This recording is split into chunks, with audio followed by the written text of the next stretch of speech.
কোরআন তিলাওয়াত করবে অষ্টম শ্রেণীর ছাত্রী ফারজানা আক্তার। রোল 1।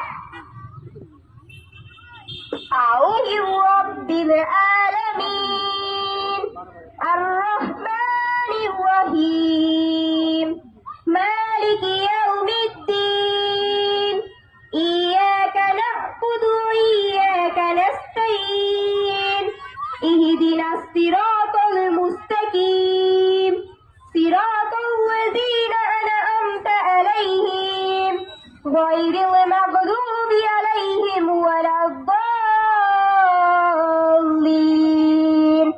আমিন। অর্থ: পরম করুণাময় এবং অসীম দয়ালু মহান আল্লাহর নামে শুরু করছি। সকল প্রশংসা জগৎ সময়ের প্রতিপালক আল্লাহরই, যিনি দয়াময় এবং পরম দয়ালু, যিনি বিচার দিনের মালিক। আমরা শুধু তোমার ইবাদত করি এবং তোমার কাছে সাহায্য প্রার্থনা করি।